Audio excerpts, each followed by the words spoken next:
Dressed in pristine white by meandering streams, these individuals are emissaries of age-old doctrines entwined with mystical forces residing in the northern heavens. They hold a profound conviction that the earthly saga of humanity is destined to conclude within a span of fewer than 3 millennia.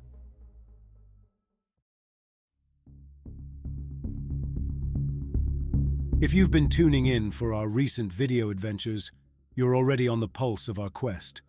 After delving into non-Iranian tomes exploring the ancient supernatural, we're now hot on the trail of echoes and parallels within the ancient Persian beliefs. One is about a world of light dwelling in a distant realm, and our world is a mere replica of this ethereal reality. It fits with the cosmic matrix theory, unraveling the mysteries of our existence. Additionally, while exploring the beliefs of the people of Hawa, we ventured into the concepts surrounding supernatural entities that derive energy from humans and their sacrificial rituals. It's akin to the invisible energy-draining entities discussed in several matrix-related theories. In the video exploring Tsar ceremonies, we explored the intriguing belief that the cedar tree stands as the soul tree, immune to the influence of these supernatural forces. Drawing parallels with the mythical narratives of ancient Mesopotamia, the cedar tree is linked to the mighty Anunnaki forces. According to some accounts, when the Anunnaki descended to Earth, they dwelled in a particular region surrounded by numerous cedar trees. Delving into ancient beliefs unveils a subtle but crucial theme: the profound significance assigned to the North, especially the North Star, by various civilizations. In our quest through ancient Persian beliefs, we stumbled upon the Manichaean worldview, where the North holds the world of light, the abode of the righteous power, Zurvan. Stay tuned as we plan to unravel more about Mani in upcoming videos. We've delved into the beliefs of Yazidis, highlighting the North Star's importance. In depictions like this, the supernatural force, Tawusi Melek, is intriguingly standing on the North Star. However, monotheistic perspectives offer a different narrative. In Zoroastrian tales akin to Adam and Eve, casting milk northward symbolized a sacrifice to demons dwelling in the north, empowering them. So, monotheistic narratives brand those who conduct rituals towards the north as demon worshippers or devil worshippers, revealing a stark contrast in interpretations. If you're acquainted with any beliefs emphasizing the North, share them in the comments. We, in our explorations, encountered Mandaeans, a group who formally direct their prayers towards the North.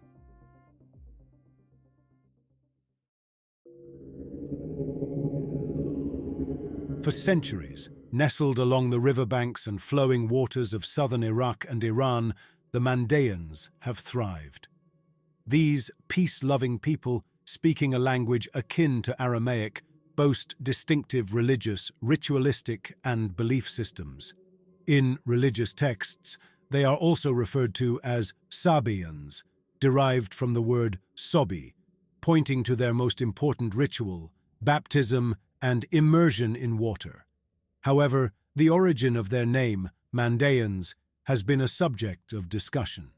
In some interpretations, it is linked to the words Mada and Amada, and for this reason, Mandaeans are considered inheritors of the ancient beliefs of the Medes civilization.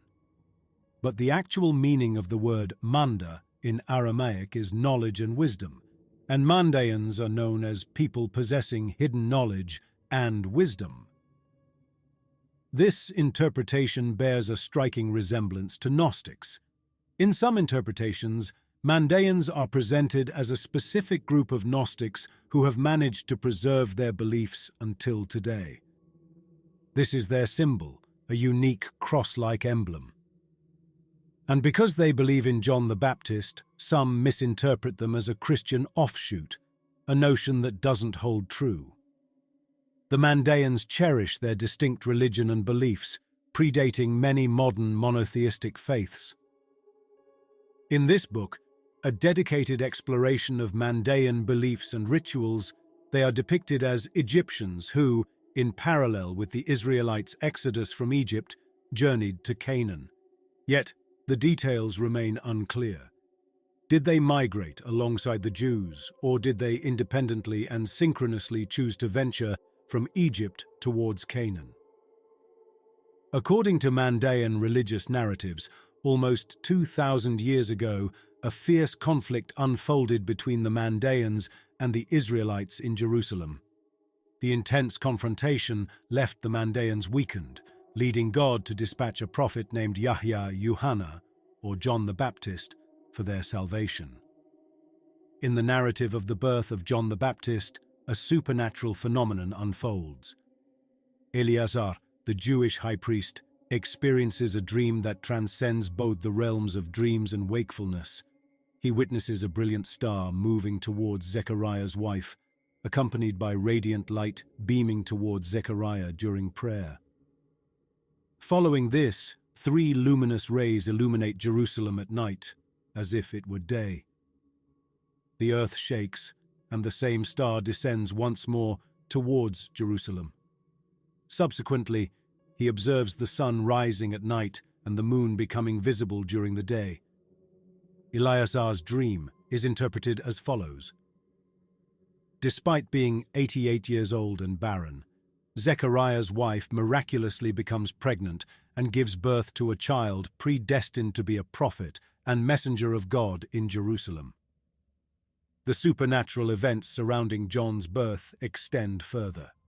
While there's a debate among Jewish leaders and his parents about naming the child, angels transport the newborn John to a place known as the White Mountain, adorned with sacred trees. Here, John undergoes baptism, dons special clothing, and relies solely on the sap of these sacred trees for sustenance until the age of 7. An angel from God then imparts knowledge of reading and writing, continuing John's education for 15 years as he delves into Mandaeism's principles, acquiring profound wisdom. At the age of 22, God commands John to journey to Jerusalem and openly declare his prophethood. John's arrival catalyzes resolving disputes between Mandaeans and Jews in Jerusalem. But, as per Mandaean religious texts, after John's passing, these conflicts eventually intensified, leading to a divine intervention where God, siding with the Mandaeans, punished the Jews of Jerusalem.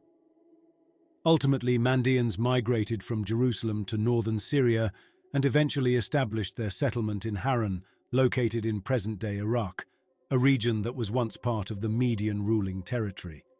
During the Parthian Empire, specifically following the inclusive policies of King Ardavan in showing respect and support for various religions and beliefs, the Mandaeans migrated to the region of present-day Khuzestan in Iran.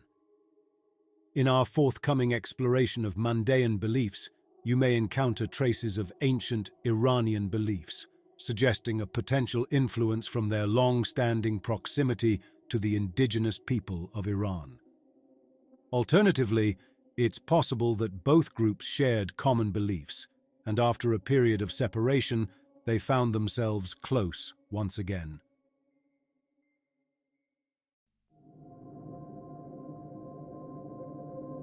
In Mandean beliefs, water, or more precisely flowing water, represents a symbol of living water that purifies and cleanses the body and soul. Next is light, representing luminous spirits that contribute to the well-being, asceticism, and justice in the world.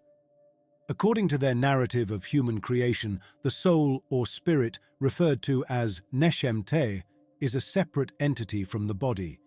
Initially, the human body is created on earth, and then God assigns the spirit, which was in the world of lights, to go to earth and enter the human body. This concept eliminates the idea of Adam's descent from the Garden of Eden. Instead, Adam was always on earth, and his spirit descended from the world of lights. In the Mandean narrative of Adam and Eve, a notable departure from contemporary religious beliefs is observed. Eve gives birth 3 times, each time to a twin, a boy and a girl. Importantly, none of them enter into matrimony with each other, as sibling marriage is strictly prohibited in Mandaeism. Adam, in response, offers prayers, leading God to dispatch angels in human guise from the world of lights to engage in procreation with Adam and his progeny. These 60 angelic brothers, accompanied by their families, descend to earth, assuming human forms for this purpose. At this point, you might have deduced that, in Mandean beliefs, Adam holds the position of their initial prophet. Subsequent significant figures include Seth, Noah, Shem, and John the Baptist, referred to as Yahya. Additionally, their writings attribute leadership to a figure named Ram, who, alongside his spouse, guided the Mandaeans for a specific period.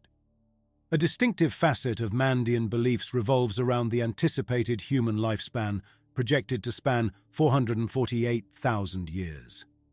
Of this extensive duration, 445,391 years have transpired, leaving a mere 2,609 years. The apocalyptic scenario for Mandaeans, akin to various religious narratives, envisions a time when corruption, misery, and destruction peak.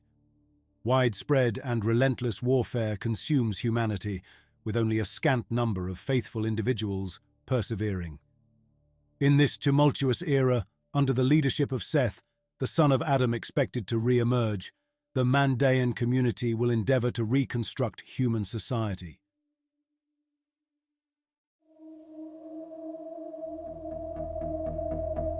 Clad in pristine white garments, symbolizing luminosity and soul purity, the Mandaeans engage in baptism ceremonies, particularly during festivities and on Sundays, recognized as an official day of respite for Mandaeans.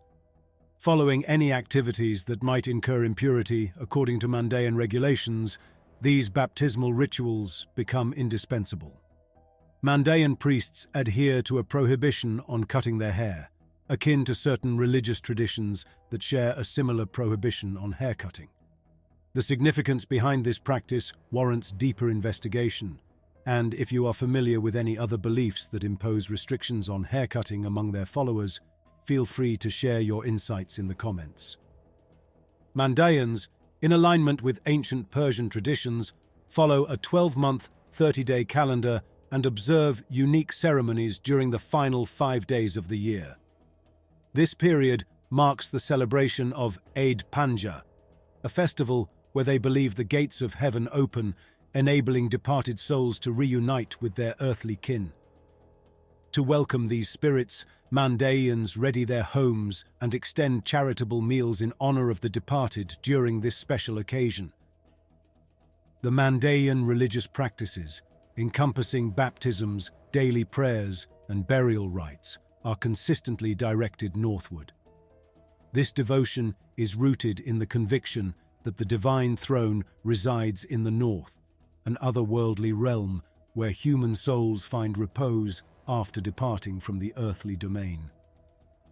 Mandaean individuals usually bear names akin to those prevalent in their localities, but they also possess a sacred name derived from their birth time and month, coupled with their mother's sacred name.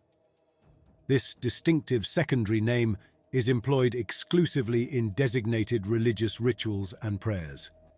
The rationale behind this naming convention could be twofold: an enduring practice of concealing Mandaean beliefs to elude religious pressures, or an ancient belief dictating that primary sacred names should remain undisclosed to safeguard their souls from malevolent forces. These names are unveiled solely during religious ceremonies as a protective measure. One of the most significant celebrations and rituals for Mandaeans is known as Dahwaba, observed on the last day of their calendar year and the first day of their new year in summer. During this period, individuals stay indoors for 36 hours. In one interpretation, during these 36 hours, Mandaeans reflect on their deeds over the past year. However, there is also a metaphysical explanation. According to this perspective, during these 36 hours, celestial beings, or supernatural forces protecting the earth, temporarily leave the Earth, making it vulnerable to negative forces. As a precaution, Mandaeans stay safe in their homes until the protective forces return after 36 hours. As always, if you've watched the video up to this point, don't forget to show your support by liking and commenting. If you haven't subscribed yet, make sure to do so to catch our upcoming videos sooner.